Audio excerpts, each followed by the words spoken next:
Hello and welcome to the Smart Entrepreneurship Decoded, a show where we try to go beyond the superficial and speak to our guests to try to find that one insight, that one tip, something that we can try practically in our own lives to get to become a better version of ourselves. Today I have a very special guest, more a friend than a guest, and he's all the way from Kolkata. I could speak for hours about him. Often, when you watch a movie on entrepreneurship or read an article, there are certain stereotypes, like there are for anything else. In entrepreneurship, often it is about a young man who, apart from pursuing his education, is deeply passionate about an idea, creates a business out of it, sells it after lots of adversity for a whole lot of money while he's still very young, and goes on to higher and higher and higher material wealth. That's the stereotype. One half of it is true about our guest today. He is a tech entrepreneur who, from the age of 19, started working on an idea, and at the age of 22, had set up his business and had a very successful exit. But that's where it ended, the stereotype. After that, he came back to his hometown, Kolkata, and set up Kolkata Ventures, which has helped more than 4,000 entrepreneurs till today. There is a little more difference about him compared to other lives that you see in entrepreneurship. After people become very, very, very wealthy, they try to find God, or they suddenly discover God. But our guest today has always valued the mental side over the material side, has always valued the spiritual side more than the socially accepted successful side. And that's why he's special. I could tell you he's a multi-time TED speaker, speaks at all the top institutes, has been a TV host. I could tell you so many other things about him, but it's better we hear from him in person. Please join me in welcoming Avelo Roy.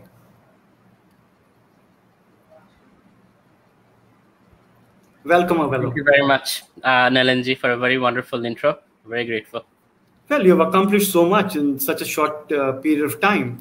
Most of the people, for what you have done, they would be around the age of 60, but you seem to be a very wise person in a young man's body. Is this how you were from the start? I mean, anybody who reads your bio knows that you're born into a family of freedom fighters, a very illustrious family. There is a family business. You could have been a politician. You could have chosen to relax and run your family business. Calcutta is not the most happening place for driven, passionate people at the age of 19 for entrepreneurship. For other things, yes. So what was it? Were you born this way, or what were you trying to do? Well, I started meditating at the age of 5, if that tells you something. So yes, I was a little different always. Always kind of looked into things a little deeper than most people do. To me, death was something very, unique. It's like, how come that I won't exist, but the tables and chairs and windows and doors would exist, right? There must be something between somebody who's alive, a conscious being, and something that's dull matter. And I was experimenting, exploring, reading, and that was my quest. And yeah, a 5-year-old doesn't do that, but that was who I was, and I have not changed much. That's the secret that I still am today. So, you tasted success early, and I'm sure it was not easy. Why the different path after that? Why not serial entrepreneurship? Why not the next bigger thing? Why a different approach where you're helping other entrepreneurs and you seem to be trying to discover a spiritual side to yourself? Why the shift in path? So, I have lived through all my dreams, to be honest. First business at the age of 19, 22, I sold it. Then thereafter, 8 businesses, 3 exits. So I've lived through building my own thing and doing my own thing. And if I don't do anything for the rest of my life, it's okay. I'm good. But when I came to India, and it was not my will that I came to India, it was deaths in my family that forced me to kind of come back and take care of things. Uh, what I noticed was that the support I had received in the US, the kind of mentorship, kind of the support system from the Chicago community that I had received, is not there here. It is available for those who come from business families. Their parents help them, their uncles help them, but not for a common person who has a dream but doesn't know how to do it. And it started from being a judge at a business plan competition. I saw these kids had potential, but they have no clue what they should be doing. They're asking for 10 crores in funding with a PowerPoint, and I was like, it's not their fault. Let me help them out. And it started with casual helping, but then it was like a waiting list of 45 people, after I did one event, and I was like, this is something that I have to somehow curb and put in a standardized form. And that's why Kolkata Ventures was born, to kind of give it a little shape rather than me doing it alone, bringing in my friends from the US, from Hong Kong, from India, and then creating this kind of a platform where entrepreneurs help entrepreneurs. Because as you rightly said, in Calcutta, it was a lot of people who have been consultants, who have been highly paid employees who are talking about startups, having read books, but never built one. Right. And I saw that there was that gap here. And here are entrepreneurs who could help entrepreneurs, because one who has struggled through the process can actually understand somebody else's struggle and help them. And more importantly, why I do this is when I was figuring things out as a teenager, my mentors that helped me, when I wanted to, they told them, what can I do in return for you? Because they have everything, Yeah. They said, give it forward, give it to the next generation. Right? We don't need anything, but make sure that this legacy continues. What we have given you should continue to the next generation. And that's what I continue to do, is out of gratitude for my mentors, I give it forward to future generations. So they don't have to struggle the way that I had to, or they had to. So they can succeed faster, and fail less. You touched upon two pet peeves of mine, one on the mentoring and one on funding. And I've seen your videos on YouTube. You're hugely popular because of not only the content of the videos, because they're short, they're succinct, and they hit the point, and you don't mince words. Right. That's a style I relate to. Let's take up the first one. In one of your videos, you spoke about don't get cheated by mentors. Now, you have been blessed to have very good mentors, right? What do you mean by don't get cheated by mentors? So I'll tell you, the kind of mentors I have had, at that time, the CEO of Motorola, the CEO of Nokia. This was before iPhone came out. So they were the best phone makers. Stop for a moment. How did you get these people? They were on the board of my college. They were patrons of my trustees of my college. So through my professors, I asked them, through them contacts, through their contacts, got to the trustees. And when they saw that there is something to be proud of as a university, these guys have come up with the innovation, which was basically Apple Watch before Apple Watch. It was a necklace, kind of like a smart necklace. They were like, hey, we should support this guy, at least, help him out, connect him, fund him, etc. So getting that access was very, very powerful. And I saw even 5 minutes with a very, experienced CEO is so much that you learn in those 5 minutes. No bullshit. I mean, I had the same experience talking to you when we met, I think, in Himachal Pradesh. I think we spoke for 15 minutes over a dinner conversation. I got so much out of that. So that's the real stuff, like when you get the real insights. Versus there are so many out there today that are the copycats of Tony Robbins and Simon Sinek. They watch that one TED Talk that they'll keep repeating over and over again. And when I hear them, I know exactly which TED Talk they're referring to, or which book they're repeating, or what they have memorized. Literally, it's the word for word. And that takes you somewhere. It gives you a little motivation. But you and I both know motivation doesn't go too far. Right? Insights do, how-tos do, step-by-step processes do. And I think that's what a mentor does. It holds your hand and kind of gives you a path. And you figure out your path, but at least you have some idea of these are the standards and these are the things to look out for. These are the things not to do. These are things to do. I might choose to do the things not to do, but at least I know. And there's a huge difference between 5 minutes with a person of experience and 5 minutes with book knowledge. I agree. I myself am very vocal about fake investors, fake, midlife burnt executives walking around like mentors, taking equity for free, collecting portfolios. So I relate to that. Talk to me about now. You often find the word passion used so much for entrepreneurship. Does everybody have to have? I mean, is entrepreneurship the kind of a socially accepted, almost compulsion for the youth today? Do people have to follow their passion to get a profession? I mean, does everybody have to do that? I mean, is passion overrated? I think the word is psychophysical nature. A lot of times people ask, what is the kind of startup to do which investors will invest now? Like, why does it matter? What matters is how you can add value with your skills and qualities and solve a problem of a market. And that's what is important, to be honest. And if you do that, if you're aligned with your psychophysical nature, as it's said in the Bhagavad Gita, so everybody has their strength and everybody has a weakness. If you can figure out what your strength is, then you will be able to be at your best and solve the problem at your best. And when you see you're doing something better than others, it gives you a boost, it gives you confidence, right? And that progress is what passion is really, where you feel that jolt of energy, like, wow, I'm actually good at it, let me do more of it. Oh, I can't sleep because this gives me recognition, this gives me a fulfillment, this gives me a self of satisfaction, recognition, whatever that one might be, that I can do something that better than others, right? And I can solve problems as an outcome, and byproduct of that could be money. So that whole process is passion. Now, a lot of times people don't know what they're passionate about. They think they like to watch movies, so movies is their passion. But that's not necessarily true. If they were asked to make a movie, they probably wouldn't be able to do it.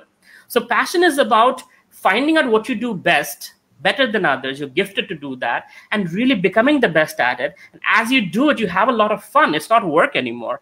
And that seems to be high energy. You can't sleep, and that's passion. And that's not necessarily it's there at the beginning, but as you figure out, as you go through the journey of self-discovery, you figure out, oh my God, I didn't know. Like for me, being an engineering student, I never knew what marketing was. I heard the term marketing. People do MBA in marketing, but I didn't know what it was. But after doing multiple businesses, on every business, I would do product development. I would also do marketing and branding and brand positioning. But what I realized was I was really good at understanding psychology and how to explain my product in such a way to a certain audience that they understand, whether it's investors, whether there's a customer, whether the co-founders. And later on, I understood this is what marketing is. Literally educating others about why something that you're selling is valuable. And although I don't have a degree in marketing or anything like that, I realized that is my passion. And eventually I realized it. So that's what I do. I don't hire a CMO. I'm always, in my companies, I am the one marketing because that's something I have. But it took me a long time to figure that out through the journey of self-discovery. So yes, I didn't start with it. I started with product development technology, which is kind of boring in one sense, reading legalese, hundreds of pages, reading patents. For me as a kid, I was filing for my own patent, and going through all that legalese was hard, but it was not fun. It was not passion, but it was something that would lead to my passion. And that's what propelled me to do it. So a couple of points there, you hear this often kind of debate. Should entrepreneurs seek perfection, or should entrepreneurs just go with what is just about right, or just a little better than what is available for their products, themselves, etc.? Is it better to seek progression, like compounding interest, getting better and better at something step by step, rather than seek perfection? What's your view on that? There's no such thing as perfection, because otherwise we wouldn't have so many. Every phone is better than the previous version of the phone, right?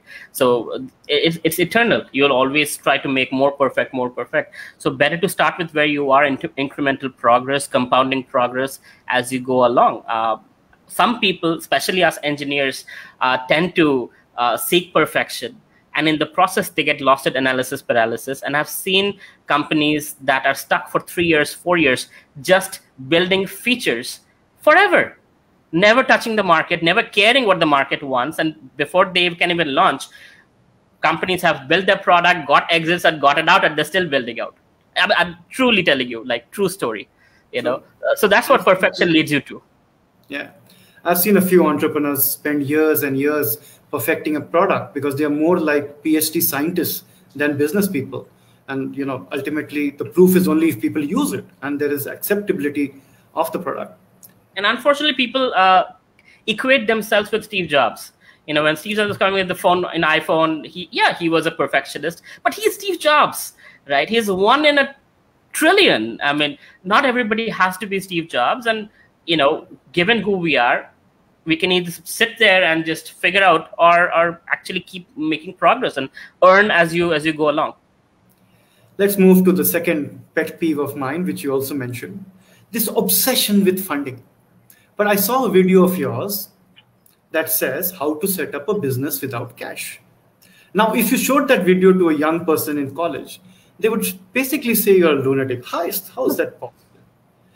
Give us a few examples. And I know you're right. I know half the people who come to us seeking funding actually don't need cash, they need advice.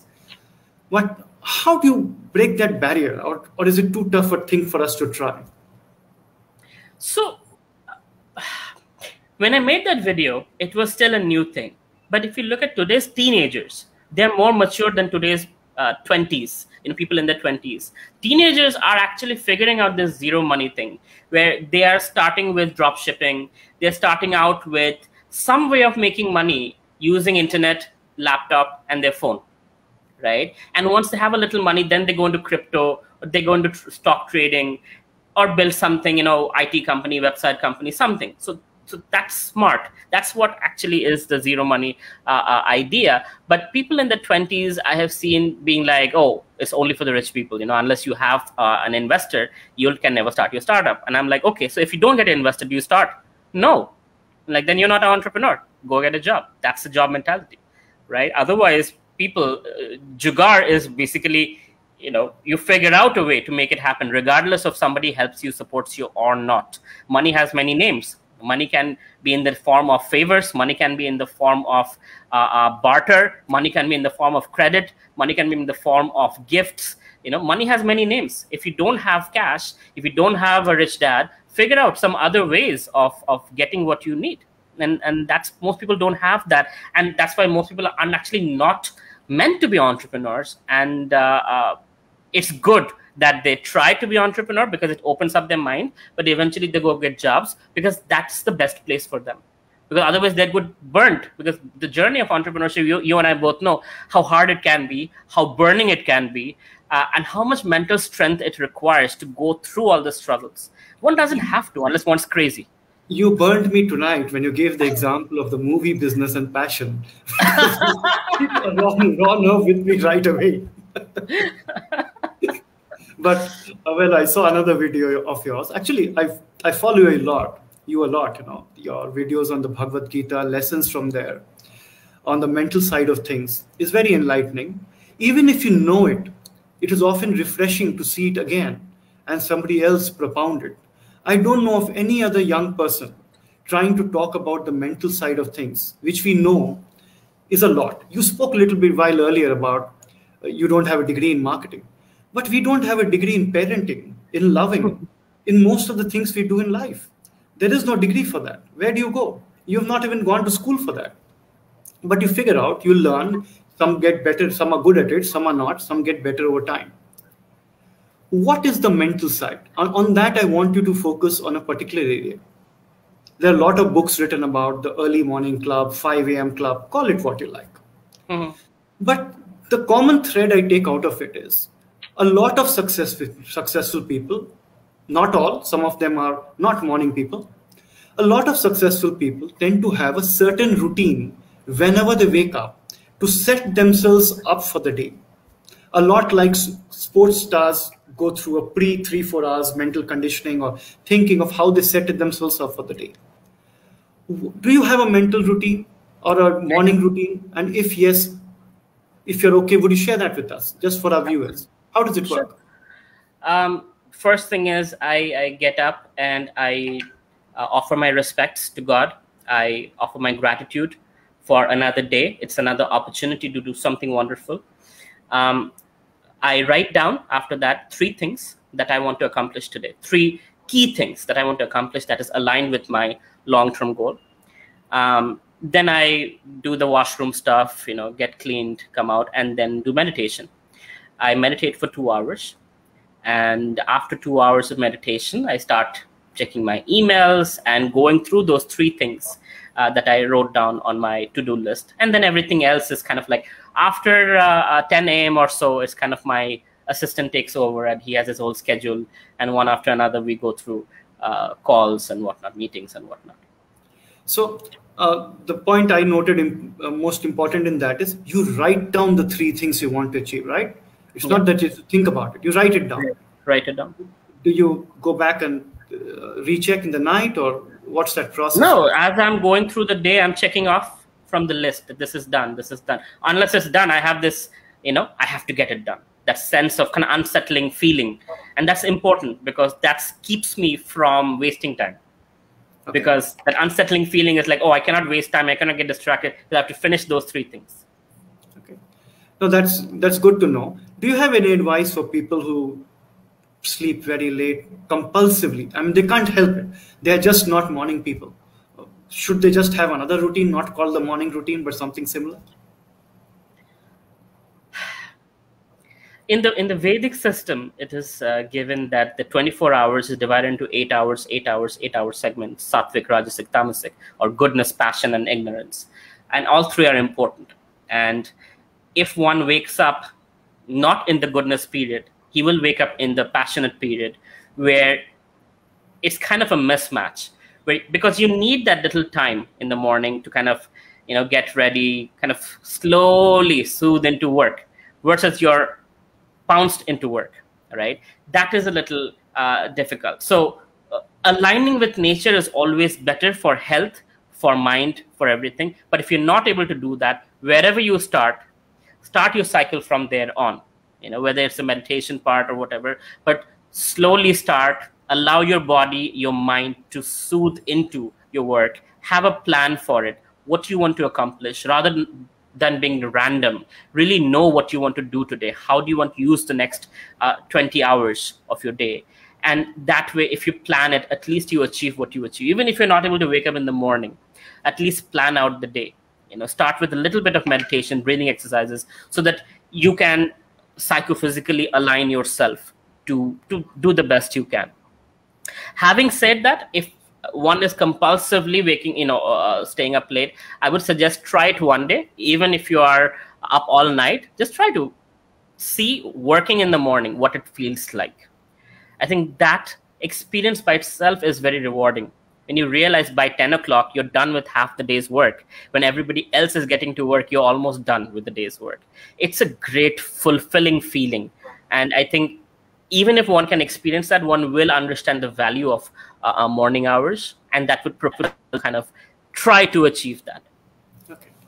So, fine, you start in the morning, you've got a to-do list, you've done your meditation, you're set for the day, you run through a calendar. How do you keep yourself nourished in terms of knowledge? Now, everybody says they read, they do this, do that. What do you read? What do you read? Where do you find it? Because for young people, firstly, reading is not a habit that is very fashionable nowadays, beyond the 140 characters. But most of them, in the clutter of the information we have, don't know what to read, where to find it. What do you read? What does a person like you read to have this kind of knowledge and wisdom? So first of all, let me just say I'm also one of those young people who doesn't like to read. So I hear. For me, audiobooks work much better than actual tangible books. And my bathroom time is very sacred. So that's when I almost spend 45 minutes. And I have a wireless speaker. I have Audible app. And I listen to various books. But I alternate it. On one day, I will hear from Audible. Another day, I'll be hearing from my guru about Bhagavad Gita or Srimad Bhagavatam. So spiritual lessons one day, and another day it would be more on the mechanics of life, that kind of book. So how do I get it? I generally get recommendations from people like yourself who are successful, who have a history of being efficient, productive. I have a really great friend in Nepal. He keeps giving me the best possible book. He is the founder of this company called Toodle, which is a copy of Uber. So he's one of those millionaires in Nepal who's come out of the startup boom. So I used to advise the Prime Minister of Nepal. So there's quite a few success stories that have happened in Kathmandu. He's one of them. So, and he's a very wise man. Sikshit, his name is, and he gives me certain book recommendation. I get from my mentor. I get from some of my CEO friends, but I get it from people who are really somebody I respect. And when they said, read this, Avelo, you would love it, I do, because they know. And if they have benefited it, I can see in their business the difference it has made. And that's validation for me that it'll work for me too. That's good to know. So that goes back to having a group of mentors you respect and who can provide you inputs of different kinds. Because every mentor doesn't necessarily have to guide your business. They could be guiding you. Correct. So that's a good point. I'm going to move to another topic, something that you made a video on as well. Lot of entrepreneurs, and I don't mean to demean tier 2 and tier 3 towns, because there is a caste system of that in India's entrepreneurship world. I do believe they come up with better ideas and are more grounded. But they lack confidence. They lack the ability to communicate in a manner that the sophisticated world of the English-speaking elite or the brown sahibs kind of seek, because ultimately they have to deal with such people either for investment or growing the market or as their clients, etc. It's inevitable. What is your advice to them? How do they build their confidence? How do they build that communication, effective communication? That doesn't mean fancy words, but just effectively deal with these people who are seemingly more sophisticated, seemingly. Confidence comes from your grasp over your market understanding. And if there is any progress or success, no matter how small in your startup, the fact that you've been able to make that happen brings in the confidence. So my suggestion would be actually get to know your market, get to know the problem, and get to know validatedly that these people are willing to pay for your product or service. Because that, for me, when I look through, I don't look at investors to guide me. I look at my market to guide me. When the eye lights up and says, oh, really? You can build that for me? I would love to pay for something like that. That inspires me and that motivates me. So I suggest the same thing. I have seen many times people who cannot speak English and be like, can I speak in Hindi? And they're super confident, they're super articulated, and it's totally okay. Most people are fine with that. As long as you can help me understand what you're doing and why you're valuable and why your solution is better than 10,000 other solutions out there, right? So it's not a matter of language. It's a matter of your depth of understanding. If you're confident on your product, others will have confidence on you. And so it's first important that you get convinced. You look at your competitor analysis. You look at all the patents. Get to know the market scenario and get to know that you have a chance. And when you're convinced, oh my God, this is something I've hit gold, that will come out in your speech, no matter what language you speak, no matter how bad a communicator you are. And that actually sells to investors or co-founders or whoever you're trying to convert or convince to help you. That's what sells. Super. Now, I watch a lot of your Bhagavad Gita videos as well, and you're very kind to send them to me on WhatsApp. Give me or give our viewers one favorite analogy or story of yours that would help an entrepreneur in their journey from the Bhagavad Gita. Something that's dear to you, something that resonates with you. Sure.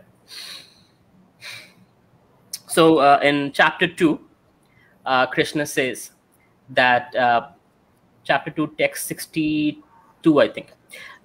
Just 4 verses where he talks about the 8-step process of how a person gets attached to certain object, a material object. And once they get attached, then expectation arises. If the expectation is unmet, frustration arises. And frustration evolves into anger. When anger happens, one's memory is bewildered. When bewilderment of memory happens, you forget who you are. You say things and you do things you regret later on. And eventually, you end up hurting yourself and hurting others, right? I find it absolutely beautifully dissected anger, how anger starts and how it can destroy you. And now most CEOs, most entrepreneurs have an ego. Some know how to sugarcoat it and hide it. Some know, some don't. Especially those who are young. And I have been that. I have been arrogant. I have been that kind of a guy who would get a criticism and not be able to take it and write back immediately without thought, and then regret the whole day. Oh man, I should have written that. That person is very useful. Blah blah blah. And send 5 more emails apologizing and all of that. And I found myself doing that over and over again till I understood this Bhagavad Gita verse. And then I caught myself. Am I having expectations? Am I caught in attachment? Am I getting frustrated? This means I'm going to angry now. If I get angry, I lost control and I'm going to say and do stupid things. Avelo, pause. Breathe. Walk around, drink some water, come back, and with the optimal mind, think, how should you respond? Should you really say that? Or should you say something a little bit more polished? And I tell you, Nalinji, 15 minutes of gap has saved me so much embarrassment. Of course, do I get angry? No doubt. I'm building something amazing. Somebody criticizes my product. I get absolutely mad. But then I give myself time. I breathe in, I breathe out. And with the optimal mind, I respond where they're not hurt. I'm not, taking their crap either. But it is something that's a mature kind of communication. And I think that's one thing, if I can explain from Bhagavad Gita. There's many things, of course, but there's one thing that I can say. If I may share another one, if I may, just one more thing I want to share, which is very, very useful, at least for me. In Bhagavad Gita, Krishna talks about the 3 modes. Like I said, the 8-hour, 8-hour, 8-hour, Sattvic, Rajasic, Tamasic. Same thing with people. We all have this combination of Sattvic, Rajasic, Tamasic, goodness, passion, ignorance. But some people have more of one, like one dominant out of the 3. And as a manager, as a CEO, if you can recognize what the person has the dominant characteristic, you know how to motivate them. So for example, people who are more on the Sattvic side, who have a balanced life, or more on the academia side, they are motivated by recognition, by respect, not so much by money. A person who's more the Rajasic, they are, with more money, more achievement. If you make them look better than others, they feel motivated. Employee of the month, or you got a bonus that nobody else could get, etc. And then the Tamasic folks, they just need sense gratification. That means give them something, booze, give them some kind of way to just gratify their 5 senses, and they'll be happy. So a raffle ticket, go watch a movie, So if you understand this, who is what mode, then accordingly you can manage them, motivate them, and give them what they want and what would get them to give their best to your company. Yeah. Very important points. Some of my takeaways from what you just said, and I put it slightly differently for people who get angry and tend to speak before they think. I tell them to practice a 1-second gap between the brain and the tongue, and their natural intelligence will temper the words, at least temper the words. But you gave a much better way. One of the things I've noticed, I don't know whether you've experienced it or not, is often some of these very passionate people who get angry at criticism, etc., or some feedback, often they're angry at themselves for not having thought about it, rather than somebody pointing it out. I guess the more intelligent ones would be angry at themselves. Yes. The less intelligent ones are upset about other people. Like, how dare you not see how great a person I am? That's true. That's very true. So we are coming to the end of this chat, though I could go on chatting with you for hours. But tell me, you came back to India, and now, of course, you're also participating or running a very traditional family business. Mm-hmm. How has that experience been? I mean, do you feel like sometimes just going back? Oh, yeah. I mean, Kolkata Ventures is great, but the family business dealing with manufacturing and laborers and unions and bribes and corrupt politicians. Oh, my God, it's horrible. I mean, it's really not a gentleman's But you job. You should not say corrupt politician. You should just say politician. Maybe you're right. But the point is, it's really not a gentleman's world to do business in India in a physical, traditional kind of a way, where you really don't have any control as a CEO. If you have 100 employees, they have their union and they have their power to tell you what to do. They will bring in a political party and they will have power. There's the police, but they don't do anything.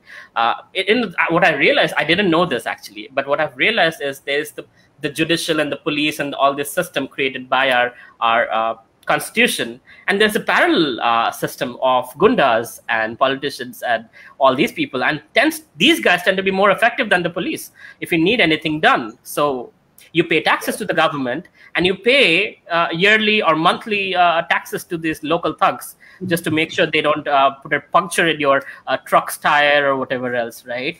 And it's like, how do you do business? How do you make profit? I mean, you have to have insane profit margins to be able to pay taxes to two parties and survive. And God forbid, if you hurt somebody's ego, you're screwed. So welcome to Kolkata from California. So absolutely, last question. You're mature, you're wise, you really give some great insights and advice to people. Do you have a fun time? Is there a fun side to you? Not in the traditional way that others would think. Okay. On a daily basis, I do watch certain detective shows or whatever. End of the day, I'll have I throw a party to myself, me, my mind, and some show on Netflix or whatever. When it's not Corona and pandemic, we have spiritual retreats where for almost 10 days, I go to Vrindavan or places of pilgrimage and intensely kind of deep dive into... You remember I sent you photographs from Vrindavan when I was there a year and a half ago. Oh, a year and a half ago. Yeah, I guess same time I went also. But it's that. So really spiritually immersing myself into happiness that most people don't understand. But to me, that is a happiness that the flavor of it cannot be compared to anything of this world. And that's my way of kind of recharging my batteries and refreshing my mind and finding inspiration to do what I do every day. Fantastic. Avelo, it's been an absolute pleasure having you on the show today. Thank you very, very much. Have a great evening. Hare Krishna to you. And Hare Krishna. Talk to you again soon. Thank you. Thank you so much. Take care.